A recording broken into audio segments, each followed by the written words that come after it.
Assalamualaikum dan salam sejahtera. Saya Najib Arif dan juga rakan tugas Nina, dan hari ini Niaga Awalnya akan memberikan tumpuan kepada banyak berita korporat dan juga perniagaan serta ekonomi. Saya mulakan dahulu Nina, berita pertama ini berkaitan dengan sektor perbankan, di mana sektor perbankan Malaysia dijangka akan menerima manfaat besar di bawah gabungan dan juga pengambil alihan M&A. Menurut ketua 3 firma pelaburan berkaitan kerajaan, ia juga mampu menurunkan kos dan juga bersaing dengan peserta baharu khususnya bank digital.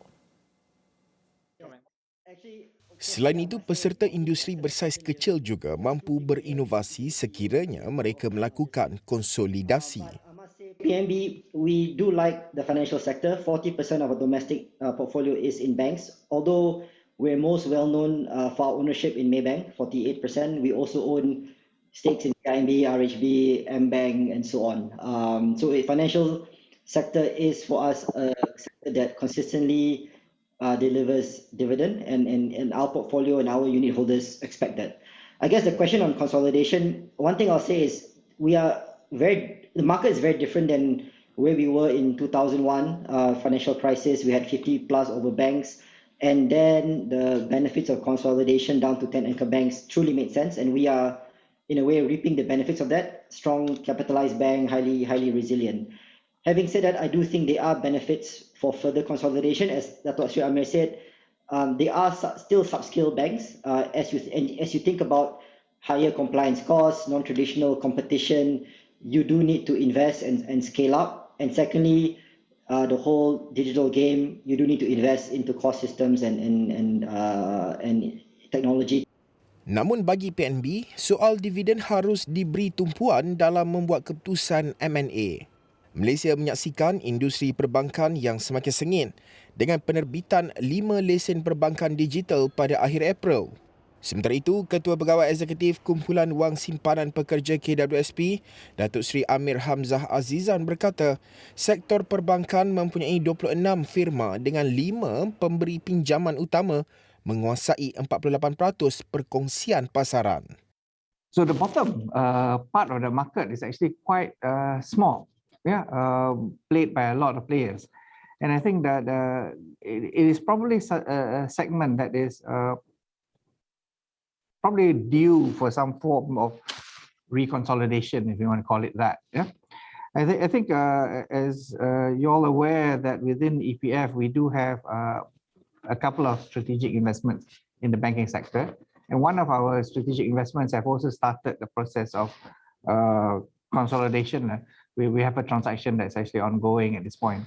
I won't be talking about the transaction per se because I think that's let the organization run with it. But I think it does talk to the fact that there are opportunities, and for a shareholder perspective, when there are good and sound things, we as a shareholder highly encourage the sector to consolidate and to release value from that consolidation effort. Bagi Pengarah Urusan Khazanah Nasional Berhad, Dato' Amirul Faisal Wan Zahir, konsolidasi adalah sesuatu yang logik bergantung kepada masa dan harga. So, but then when you look at the industry itself, compliance cost is getting astronomical. It's huge. You've got capital is becoming really, really expensive. So when you have smaller entities faced with all these pressures on capital, on compliance, it's very difficult for them to innovate and go into shift to digital, for example. So for that reason, I think it actually helps to be sizable. So you can innovate, you can shift. There's a lot more that you can do instead of being small. So I think when you actually look at consolidation, it makes a lot of sense. Menurut laporan Reuters, KWSP merupakan pemegang saham utama dalam RHB Bank Berhad dengan 42.1% selain mempunyai beberapa pegangan dalam Hong Leong dan Public Bank Berhad. PNB pula merupakan pemegang saham Maybank sebanyak 48%, manakala Khazanah memegang 24.8% dalam CIMB Group Holdings Berhad. Baik, seterusnya kira-kira 16 juta rakyat Malaysia yang bekerja dalam sektor tidak formal mungkin akan terperangkap dalam kedudukan kewangan yang tidak mampu membawa diri ke hari persaraan jika tiada simpanan yang mencukupi. Menurut Timbalan Pengarah Hazanah Research Institute KRI, Hawati Abdul Hamid, keadaan hari tua mereka tidak dapat dipastikan kerana tiada sebarang indikator yang jelas seperti caruman dalam kumpulan wang simpanan pekerja KWSP. Beliau memberitahu statistik mengenai persaraan hanya merujuk kepada mereka yang mencarum dengan KWSP, tetapi ramai yang lupa bahawa ramai juga rakyat Malaysia yang berada dalam usia bekerja tetapi tidak menjadi ahli KWSP. Maknanya di sini daripada sejumlah 24 juta penduduk Malaysia yang sepatutnya bekerja dan mempunyai simpanan persaraan, hanya 75 juta sahaja yang mencarum dengan KWSP ataupun mereka adalah penjawat awam. Manakala selebihnya iaitu 16 juta kita tidak pasti setakat mana mereka ada simpanan hari tua. Jadi kesimpulannya di sini Malaysia mempunyai satu masalah liputan iaitu low coverage dan kita juga mempunyai masalah ketidakcukupan simpanan. Dan saya rasa situasi ini amatlah membimbangkan. Dalam pada itu, bagi mengatasi masalah ketidakcukupan simpanan dalam kalangan pencarum KWSP pula, beliau berkata satu mekanisme bagi memastikan warga tua dilindungi dengan pencen asas perlu ditetapkan. Sebagai itu, KRI mencadangkan simpanan secara kolektif, iaitu menabung semasa mereka bekerja dan dana itu akan diagihkan apabila sampai usia persaraan. Ini bermakna hasil simpanan itu akan menjadi pendapatan asas, manakala simpanan individu akan menjadi tambahan bagi menjamin kualiti hidup yang lebih selesa. Baik, satu polisi yang holistik perlu dilaksanakan bagi menjamin kehidupan mereka yang bakal atau sudah pencen untuk meneruskan kehidupan di hari tua. Skim pelindungan sosial atau pencen yang sedia ada perlu ditambah baik bagi memastikan mereka yang pencen tidak berdepan masalah. Bagi pakar ekonomi Dr. Nunsari Ahmad Radhi, skim pencen sedia ada akan berdepan masalah apabila mereka yang berumur semakin meningkat.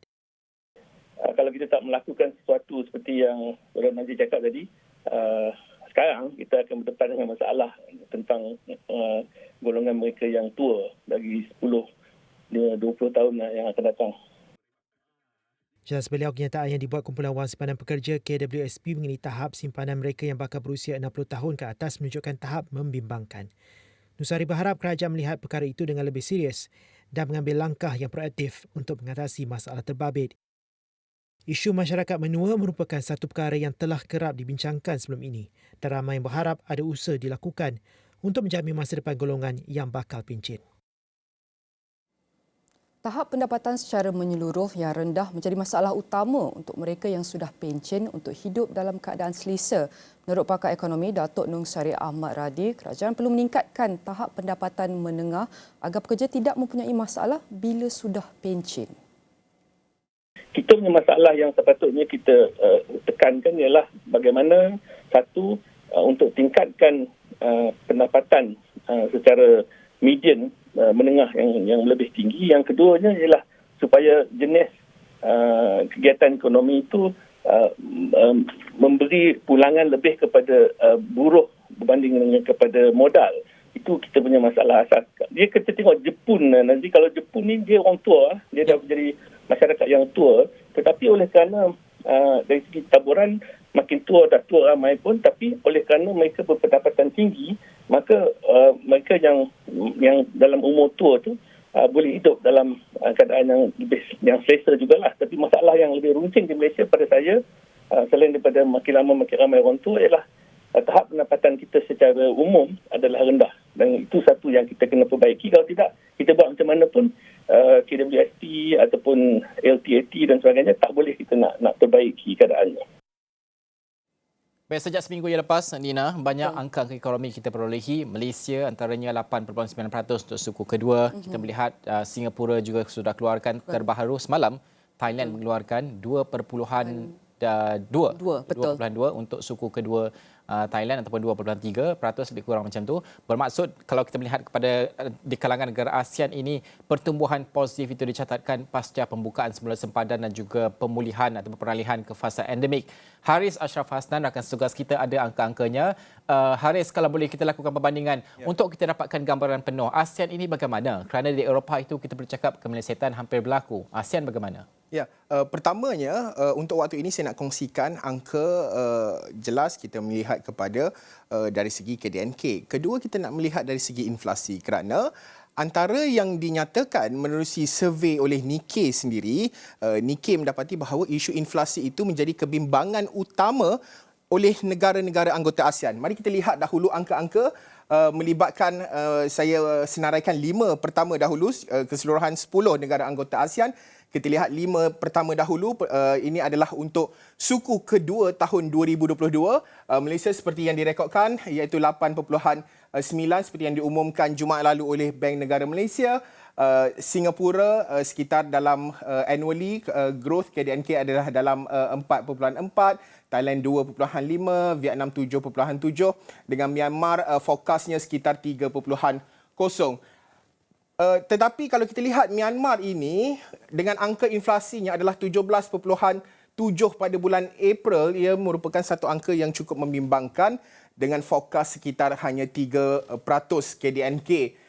Tetapi pada masa sama kita perlu melihat juga selain daripada GDP ini, perlu juga kita melihat bagaimana kita nak menuju beyond GDP kerana kalau saya recap kembali apa yang berlaku dalam perbincangan semasa APEC tahun 2020 sebagainya, APEC banyak menekankan bahawa look beyond GDP. Bagaimana kita nak melihat lebih daripada GDP.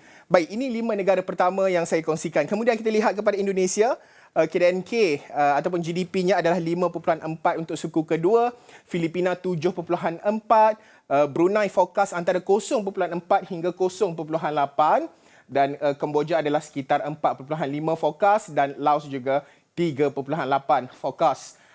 Inflasi sekitar antara kalau Indonesia ketika ini 4.9, Filipina 6.4, Brunei adalah sekitar 2 hingga 3%, Kemboja 7.8, Laos ni 23.6% kadar inflasinya, satu angka yang cukup besar.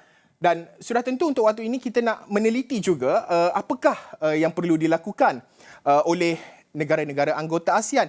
Adakah kita berada di landasan yang tepat dari segi pemulihan? Oleh itu, Najib dan juga Nina, kita nak berbincang dengan lebih lanjut berkenaan dengan isu ini. Kita nak bersama dengan Dr. Fitra Faisal Hastiadi yang merupakan penalisis ekonomi dari Universitas Indonesia. Dr. Fitra, terima kasih kerana sudi dalam Niaga Awani. Pertama sekali, pandangan Dr. Fitra melihat kepada angka-angka KDNK ataupun GDP. Banyak negara-negara ASEAN sudah pun mengumumkan untuk tempoh separuh pertama tahun 2022 ini banyak pemulihannya, peningkatannya itu cukup signifikan.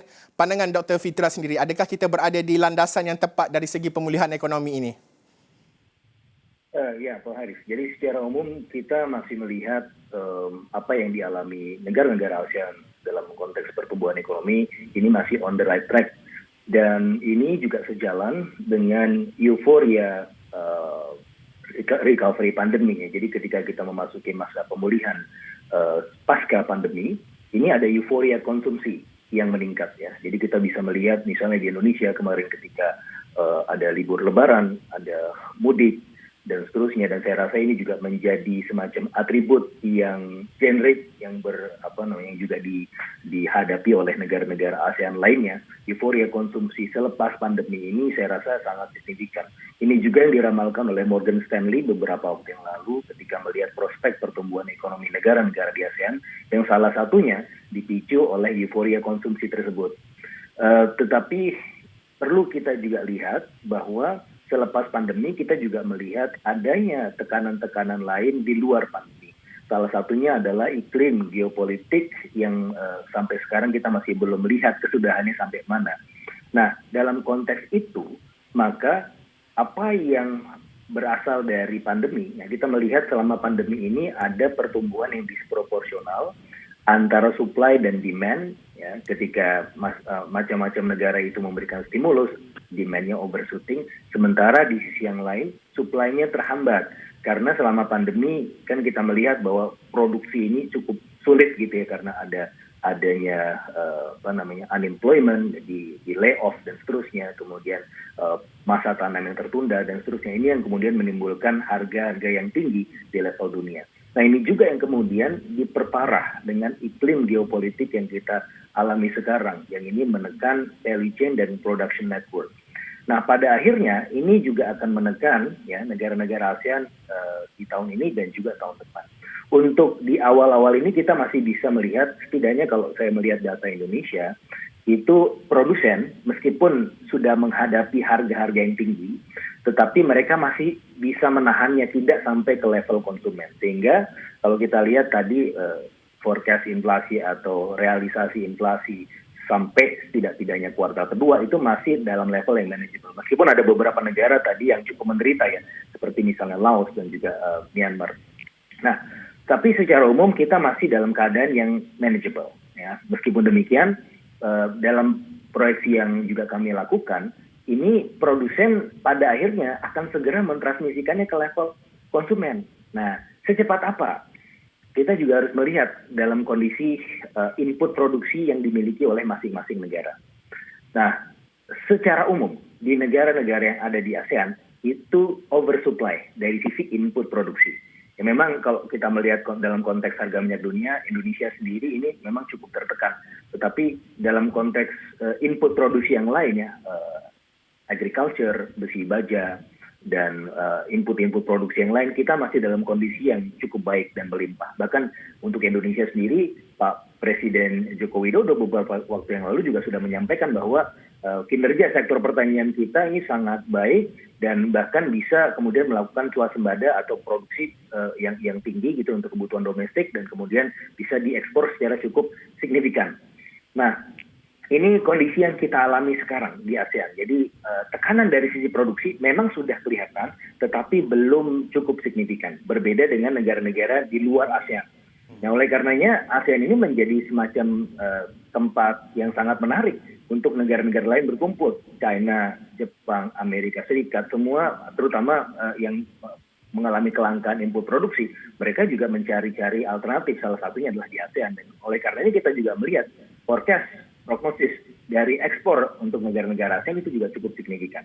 Nah, hanya saja catatannya adalah kita juga akan punya masalah kalau misalnya tadi ekspor dilakukan secara agresif tanpa kemudian memperhatikan kebutuhan domestik.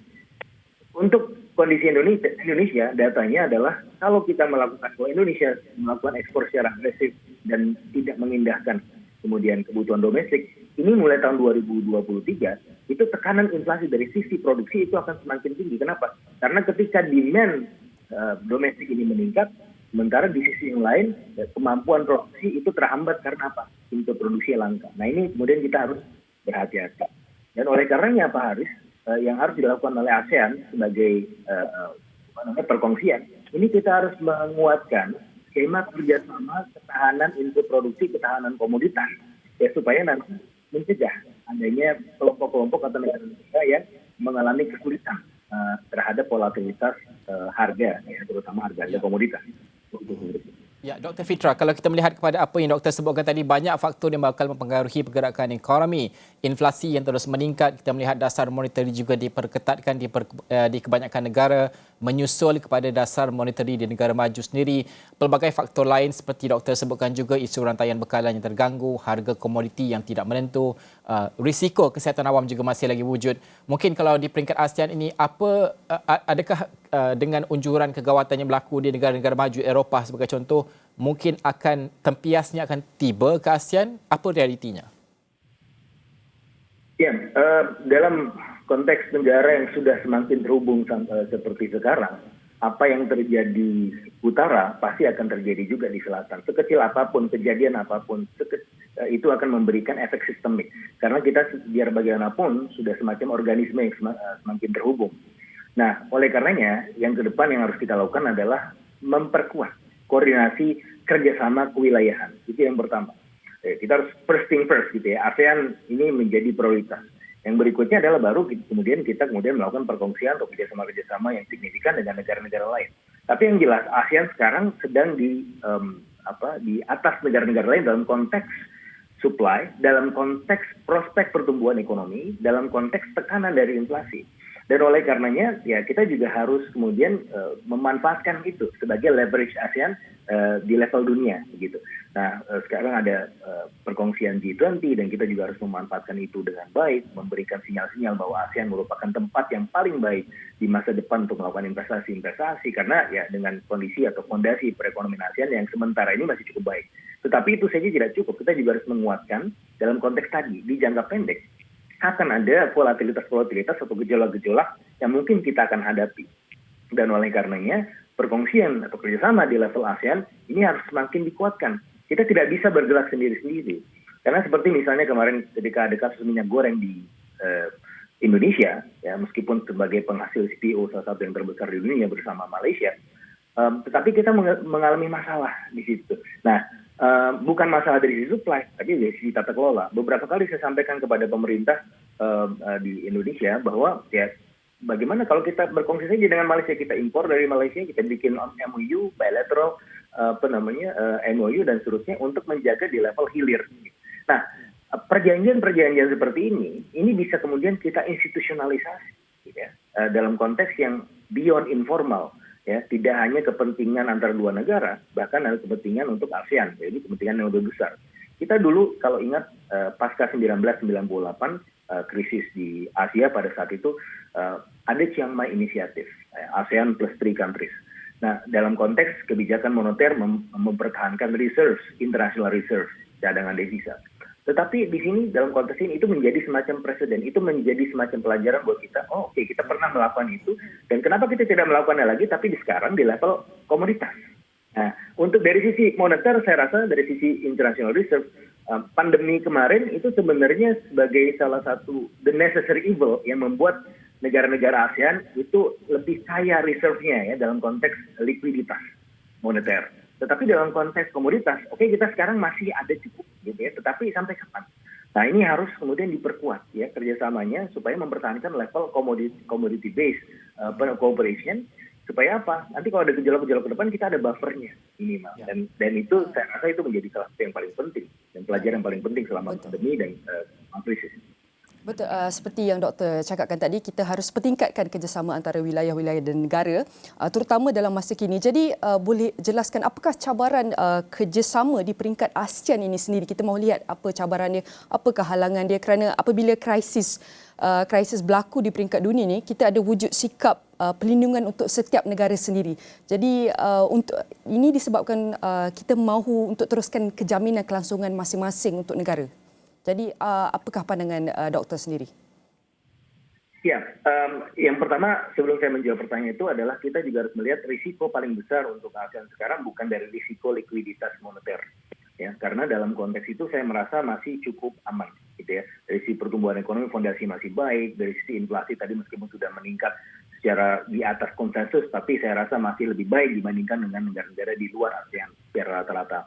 Nah, yang menjadi masalah kan sebagaimana yang saya sampaikan tadi adalah dalam konteks nanti ke depan kita akan mengalami semacam kelangkaan dari sisi input produksi dan komoditas.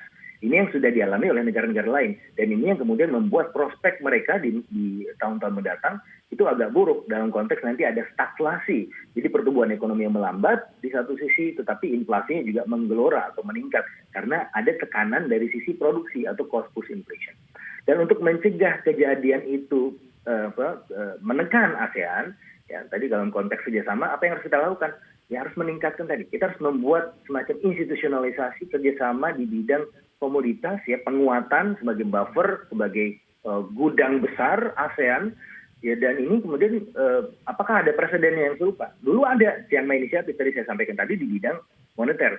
Tapi yang akan kita hadapi ke depan bukan, saya rasa dari tekanan moneter tidak akan lebih besar dibandingkan dari sisi tekanan komoditas ini. Yang mana tekanan komoditas atau kelangkaan dari sisi komoditas itu saya rasa akan menjadi sangat berbahaya ke depan, akan semakin besar dampaknya ke depan dan akan semakin probable. Kenapa? Karena ada disrupsi dari value chain dan production network di Eropa. Bagaimana yang saya sampaikan tadi, apa yang terjadi sekecil-kecil apapun yang terjadi di belahan bumi utara akan juga ditranslasikan atau ditransmisikan ke daerah-daerah lain gitu ya. Dan dalam konteks ini ASEAN dan juga negara-negara di Asia sebenarnya menjadi global hub, kan sudah lama menjadi global hub. Biar bagaimanapun ini juga akan merambat juga ke ASEAN.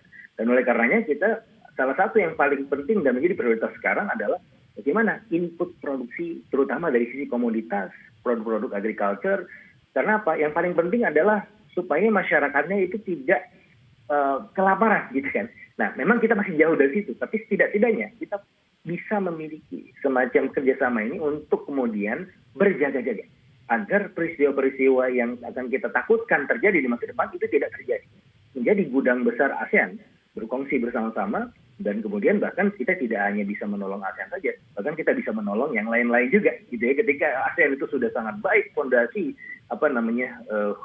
kerjasamanya dalam konteks komoditas, dalam konteks penguatan input produksi, maka ini juga kemudian bisa berlimpah juga manfaatnya ke tempat-tempat yang lain di ASEAN dan beyond ASEAN. Dr. Fitra Faizal Hastiyadi, Penganalisis Ekonomi Universitas Indonesia. Terima kasih kerana bersama dengan kami pada pagi ini. Kita mengulas lanjut tentang keadaan semasa ekonomi ASEAN ini dan juga seperti yang doktor sebutkan tadi, bagaimana untuk bergerak ke hadapan, bagaimana untuk menjamin food security, security makanan, kerjasama yang perlu dieratkan di peringkat ASEAN ini penting untuk memastikan bergerak secara bersama dengan lebih jitu dan juga ke hadapan. Kita akan beristirahat seketika, kita akan kembali selepas ini, tapi ini adalah sedikit rangkuman hasil kerjasama niaga awal ini dengan Dagang News.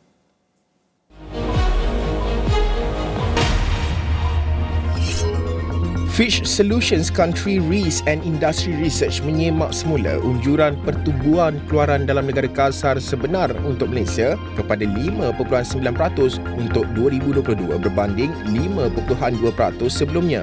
Firma itu dalam satu laporan berkata jangkaan kini terletak di antara sasaran pertumbuhan Bank Pusat sebanyak 5.3% hingga 6.3%, tetapi kekal di bawah konsensus Bloomberg sebanyak 6.1%.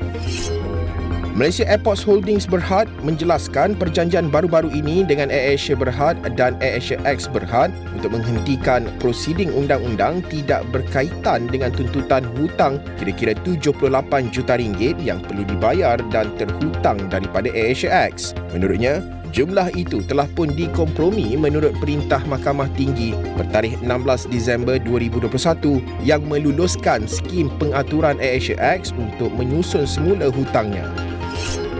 Keuntungan bersih Clinton Group Berhad meningkat 84% kepada 13.6 juta ringgit pada suku kedua berakhir Jun 2022 daripada 7.4 juta ringgit setahun lalu. Syarikat itu mencatatkan rekod pendapatan suku tahunan tertinggi sebanyak 312.4 juta ringgit pada suku kedua 2022, meningkat 147% daripada 126.4 juta ringgit pada suku yang sama tahun lalu. Laporan penuh di saluran 501 dan esroawani.com serta dagangnews.com.